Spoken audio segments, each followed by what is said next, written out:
Hello and good evening everyone.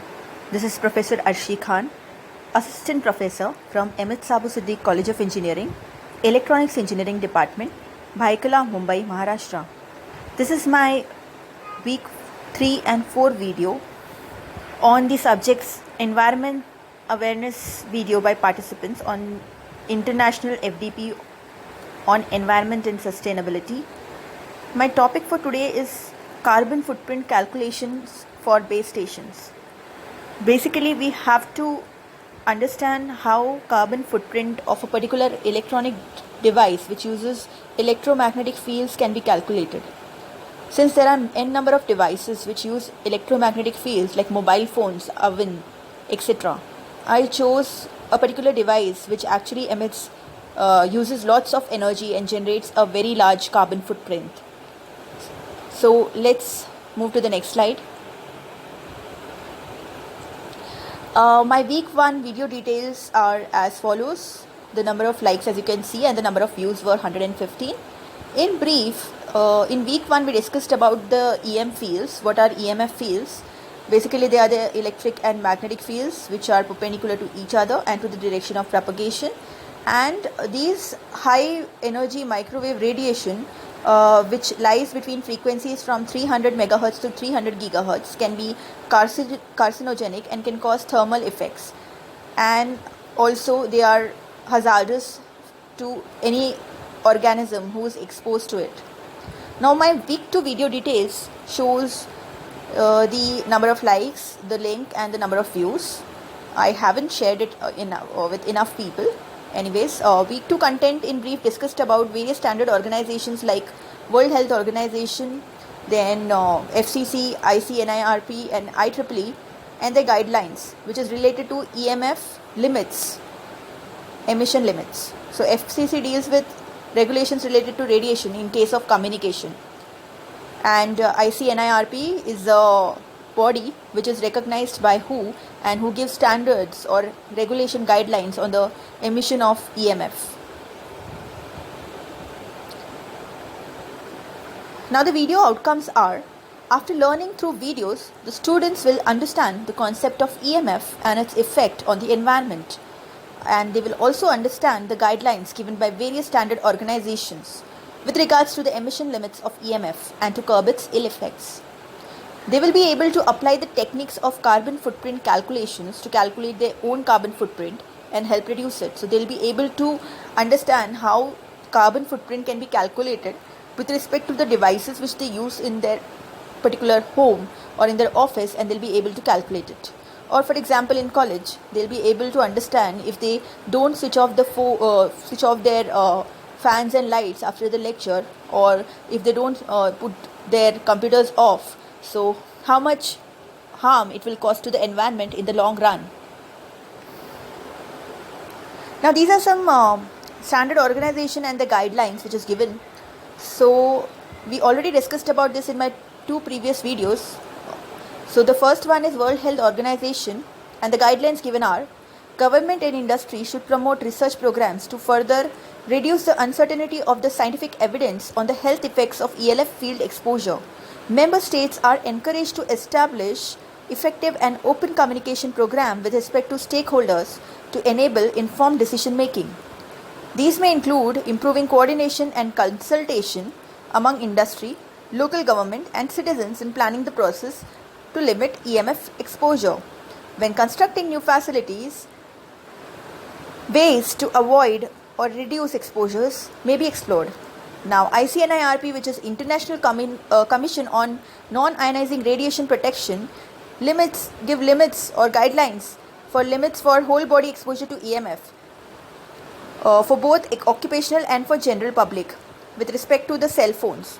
Now, the SAR limit for the occupational exposure of the head is 10 watts per kg. So this is an example which is given, averaged over 100 grams mass of any tissue. However, there is no limit for public exposure in this particular given case, which deals with the cell phones.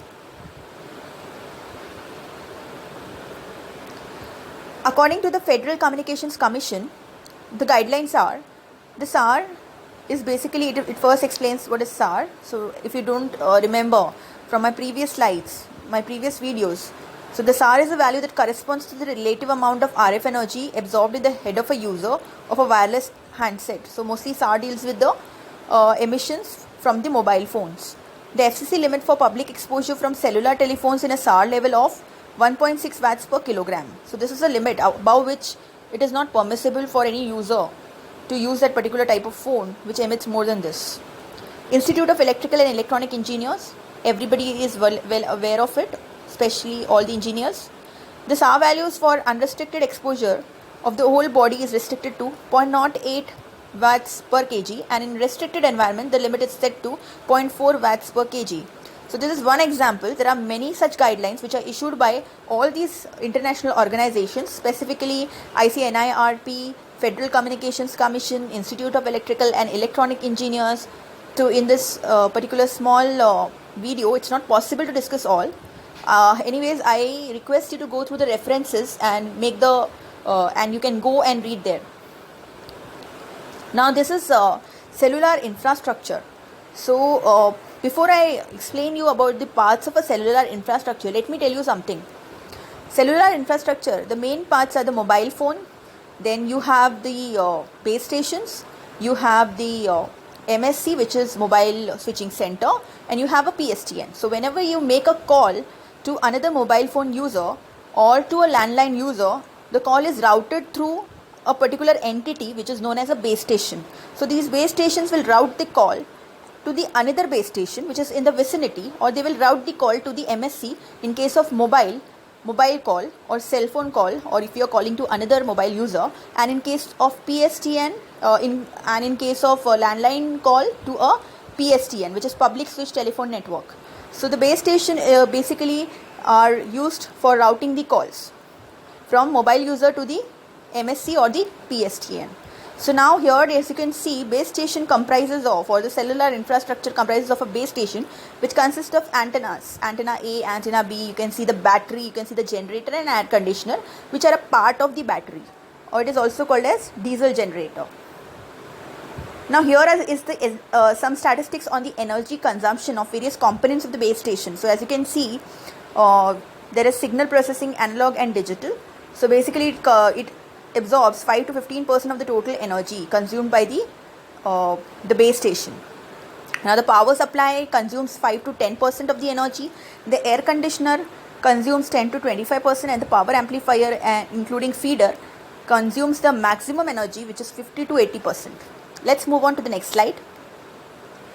Approximately 600 terawatt hour or 3% of the world's electrical energy is consumed by the information and communication technologies. For example, the mobile communication, or you can say the different service providers for your mobile, okay, causing approximately 2% of the CO2 emissions in the whole world. So they are responsible for the 2% of total CO2 emissions in the world. 9% of this consumption of ICTs is caused by communication networks. So now these mobile communication networks cause 9% of this consumption of energy. Within these radio communication networks, 10% of the energy is consumed by users of terminals, while 90% is consumed by telecommunication base stations. So now you know who's the main culprit in energy consumption and in generation of carbon footprint. I'll come to the carbon footprint in a while. So before that, you just know and understand that these base stations are responsible for consumption of large amount of energy and generating large amount of carbon footprint every day, every week, every month and annually. So together there are approximately 4 lakh base stations all over the country, which are belonging to different service providers like Vodafone, Airtel, then you can name them. There are so many Jio, Reliance Jio, and so many service providers. And all these base stations consume so much of energy, and they produce a large amount of carbon dioxide emissions, and because of which they generate a very large carbon footprint, which is not good for the environment. A telecom site for different service providers, example Vodafone site, includes a 10 kilovolt ampere diesel generator. So every telecom site, or when we are talking about the base station, it consists of 10 kilovolt ampere diesel generator and a 48 volt 600 ampere hour battery bank. Now the average electrical power demand of the site is 2.52 kilowatts. So each site, each base station requires 2.52 kilowatts. There is approximately, as I told you, there are approximately 4 lakh base stations which operate approximately 12 hours a day. So now you can calculate. Now the diesel generator, which is a part of the base station, which is consuming the maximum energy and which contains all the parts like signal processing and air conditioner, whatever. So whatever parts we have discussed. Now the diesel generators exhaust the harmful hydrocarbons in the atmosphere during operation. Generators also produce a significant waste heat. So they are the main culprit for producing lots and lots of heat, which is essentially wasted energy.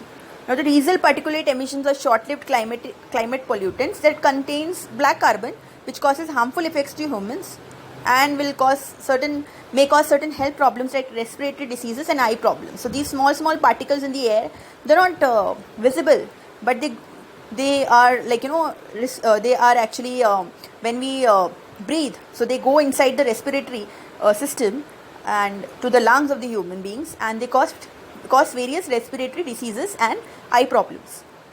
They produce high proportion of health harmful particulate matter and CO2 emissions per kilowatt hour of power generation, contributing to air pollution exposures as well as to climate change. So basically they are responsible for the number of events which actually gives rise to climate change. So they are one of the culprits or one of the reasons why this climate change is happening. Now let's come to the main gist of this particular video, which is carbon footprint. So our main aim is to calculate the carbon footprint which is generated by these base stations, these 4 lakh base stations. So we are talking about currently in our country, we'll be calculating the carbon footprint with respect to our country, and likewise you can calculate. So I have taken just one device or one, you can say, entity which is using or which is radiating EMF or electromagnetic fields and which is consuming lots and lots of energy for this purpose. Now the carbon footprint can be defined as amount of carbon dioxide emissions associated with all the activities of a person or entity. It includes direct emissions such as those that result from fossil fuel combustion in manufacturing, heating and transportation, as well as emissions required to produce the electricity associated with goods and services consumed. In addition, the carbon footprint concept also often includes the emissions of other greenhouse gases such as methane, nitrous oxide or chlorofluorocarbons. In short, if you talk about carbon footprint, it is nothing but it is the amount of greenhouse gases emitted by means of activities done by a particular individual or a community or a particular organization. So the main component of this carbon footprint, or you can say the main components or main gases which are responsible for this carbon footprint are basically CO2 and methane, out of which CO2 has the maximum share. So we can say that the carbon footprint is the amount of CO2 which is generated or which is emitted in the atmosphere and which causes different climatic changes and which causes the emission or you can say the greenhouse effect. Now the carbon footprint calculation for a base station we are going to see. So a single diesel generator, which is the main component of a base station, requires 2.7 liters of diesel per hour. Now you can calculate 2.7 liters, which is a big deal. 1 liter diesel combustion emits 2.64 kg carbon. So 1 liter diesel combustion will emit 2.64. So 2.7 liters will emit how much? Now average number of operating hours are 12 hours. So we take 12 hours. We will not take 24 hours because not all the base stations will operate at all the times. So we take average number of operating hours is 12. Now as you can see from this table, diesel consumption per day, as you know, is 2.7 liters per hour. So if we multiply it by 12 hours, we get 32.4 liters. So this is the diesel consumption per day. Now the diesel consumption per annum, now if we calculate per annum, so it is like 365 days. So 32.4 into 365 days comes to 11,826 liter. Now the CO2 emission per day is for 11,826 liter of diesel. So every liter will emit 2.64 kilograms. So it comes to 31,220.64 kgs per day. Now the CO2 emissions by 4 lakh base stations approximately per day are how many? So as you can see, this figure is very large. It is approximately trillion kg of 12 trillion kg of carbon dioxide per day. Now the carbon dioxide emissions by 4 lakh base stations annually. Now you have to multiply this particular large figure by 365 and you can see the answer. I am not able to write the answer. I can only show you the effect of it, which is the Mother Earth who's crying. So the Mother Nature is actually suffering. Our Mother Earth is suffering because we are not limiting the amount of carbon dioxide which we are emitting through our activities, and we are not understanding the ill effects that they will have in the future. If we do not control this carbon emission, our future generations will be left out with nothing. Let's move to the next slide. Now, what is the solution to reduce the carbon footprint? The telecom companies must start using renewable energy resources. This will not only help reduce CO2 emissions but will also save non-renewable energy resources like diesel, thus reducing overall carbon footprint. Now this is what is known as the green base station. So these green and sustainable base station must be used in order to reduce the carbon footprint. Now the sustainability computation standard: any green sustainable cellular base station is sustainable for a year without any maintenance for routine operations of 12 hours a day. So this is the sustainability of any base station. Specifically, green and sustainable cellular base station can operate without any maintenance for approximately 1 year and for 12 hours a day. So it is quite good. Now these are the references which you can go through and clear all your doubts. And if you have any doubts, you can post in the question answer column, or you can just post in the chat. I'll answer it whenever I get to see them or whenever I get time. Thank you. Thanks a lot.